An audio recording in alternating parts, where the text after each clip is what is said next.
SIR শুনানি নিয়ে supreme কোর্টে তৃণমূল দায়ের মামলা। ভোটার তালিকার বিশেষ সংশোধন বা এসআইআর নিয়ে নতুন করে রাজনৈতিক উত্তেজনা তৈরি হয়েছে পশ্চিমবঙ্গে। অভিযোগ, এই প্রক্রিয়ার শুনানিতে সাধারণ মানুষকে হেনস্থা করা হচ্ছে।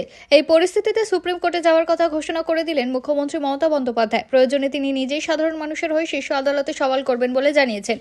ভোটার তালিকার বিশেষ সংশোধন নিয়ে রাজ্যে যে ধরনের অরাজকতার পরিস্থিতি তৈরি হয়েছে তার প্রেক্ষিতে সুপ্রিম কোর্টের দ্বারস্থ হওয়ার কথা সোমবার গঙ্গাসাগরের একটি কর্মসূচি থেকে ঘোষণা করলেন মুখ্যমন্ত্রী।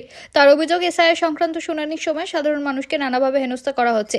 এই বিষয়ে আদালতে যাওয়ার সিদ্ধান্ত নিয়েছে তৃণমূল কংগ্রেস। মমতার বক্তব্যের পরই সুপ্রিম কোর্টে মামলা রুজু করেন তৃণমূলের সাংসদ এবং আইনজীবী কল্যাণ বন্দ্যোপাধ্যায়। দলের পক্ষ থেকে করা এই মামলায় আবেদনকারী হিসেবে রয়েছেন তৃণমূলের রাজ্যসভার সাংসদ ডেরেক ওব্রায়েন এবং দোলা সেন। সোমবার গঙ্গাসাগর সেতু শিলান্যাস অনুষ্ঠানের পর মুখ্যমন্ত্রী জানান, রাজ্যে এসআইআর এর পরে খসড়া ভোটার তালিকা থেকে প্রায় 54 লক্ষ মানুষের নাম বাদ পড়েছে। তার দাবি, এমনকি খুনিদেরও নিজেদের হয়ে সওয়াল করার অধিকার রয়েছে। সেখানে সাধারণ মানুষকে শুনানির নামে হেনস্থা করা হচ্ছে। মমতার অভিযোগ, এখন কৃত্রিম মেধা বা এআই এর মাধ্যমে ঠিক করা হচ্ছে কার নাম থাকবে, কার নাম বাদ যাবে। এই প্রসঙ্গে মুখ্যমন্ত্রী বলেন, আমরাও আইনের সাহায্য নিচ্ছি। মঙ্গলবার কোর্ট খুলছে, আমরাও আদালতে যাব। এত মানুষকে যেভাবে হেনস্থা করা হচ্ছে তার বিরুদ্ধে আদালতে যাবই। মমতা আরও জানান, প্রয়োজনে তিনি নিজেও সুপ্রিম কোর্টে গিয়ে মানুষের হয়ে কথা বলবেন। তিনি স্পষ্ট করেন, আইনজীবী হিসেবে নয়, একজন সাধারণ নাগরিক হিসেবে তিনি সওয়াল করবেন। তার কথায়, প্রয়োজন পড়লে অনুমতি চাইব, দরকার হলে সুপ্রিম কোর্টে গিয়ে মানুষের হয়ে প্লিড করব। চোখে আঙুল দিয়ে দেখাবো কিভাবে তৃণমূল স্তরে মানুষকে হেনস্থা করা হচ্ছে। প্রসঙ্গত, এসআইআর নিয়ে তৃণমূল আগে থেকেই আইনি লড়াইয়ের প্রস্তুতি নিচ্ছিল। তৃণমূলের সর্বভারতীয় সাধারণ সম্পাদক অভিষেক বন্দ্যোপাধ্যায়ের নেতৃত্বে একটি প্রতিনিধি দল নির্বাচন কমিশনে স্মারকলিপি জমা দেয়। সেখানে মুখ্য নির্বাচন কমিশনার জ্ঞানেশ কুমারের সঙ্গে বিতর্ক হয় বলে দলীয় সূত্রে খবর। রবিবার মুখ্যমন্ত্রী নিজে কমিশনকে তৃতীয়বার চিঠি দেন।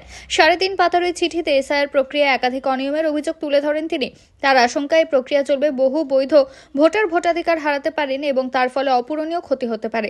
মমতা এসআইআর এর পদ্ধতি নিয়েও প্রশ্ন তোলেন। তার অভিযোগ, হোয়াটসঅ্যাপের মাধ্যমে নির্দেশ চালানো হচ্ছে, পদবি বদলানো, বিয়ের পর শ্বশুরবাড়ি যাওয়া, এসব কারণ দেখে নাম বাদ দেওয়া হচ্ছে। ইংরেজি ও বাংলা বানানের সামান্য অমিলেও ভোটার তালিকা থেকে নাম কাটা হচ্ছে বলে দাবি করা হয়েছে। জাতিগত শংসাপত্র, আধার কার্ড বা ঠিকানার প্রমাণ, এগুলোকে নথি হিসেবে মানা হচ্ছে না বলে অভিযোগ। মুখ্যমন্ত্রী দাবি, শুনানির নামে বয়স্ক মানুষ, অন্তঃসত্ত্বা মহিলাদেরও ডেকে পাঠানো হচ্ছে।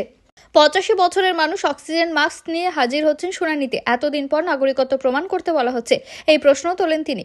মমতার মতে, এসআইআর হলে তা অন্তত 2 বছর সময় নিয়ে হওয়া উচিত। তার অভিযোগ, তড়িঘড়ি প্রক্রিয়া চালানোর ফলে রাজ্যে প্রায় 70 জনের মৃত্যু হয়েছে এবং বহু মানুষ মানসিক চাপে আত্মহত্যার চেষ্টা করেছেন। এই প্রসঙ্গে নাম না করে বিজেপিকেও কটাক্ষ করেছে মুখ্যমন্ত্রী। তিনি বলেন, মানুষের অধিকার ভ্যানিশ হলে যারা এই কাজ করছে তারাও ভ্যানিশ হবে। এই লড়াই বাঁচার লড়াই বলেও মন্তব্য করেন তিনি। মুখ্যমন্ত্রীর এই ঘোষণার পর রাজ্যের বিরোধী দলনেতা শুভেন্দু অধিকারী প্রতিক্রিয়া দিয়ে বলেন, সুপ্রিম কোর্টে লড়তে চাইলে লড়ুন, যা করার ওখানে গিয়ে করুন, বাংলার মানুষকে উত্তপ্ত করবেন না। এসআইআর নিয়ে রাজ্যের রাজনৈতিক লড়াই এখন স্পষ্টভাবেই শীর্ষ আদালতের ময়দানে পৌঁছতে চলেছে। ভিডিওটি ভালো লাগলে লাইক করুন এবং আমাদের ইউটিউব চ্যানেলটি সাবস্ক্রাইব করে আমাদের সঙ্গে থাকুন পরবর্তী আপডেটের জন্য। ধন্যবাদ।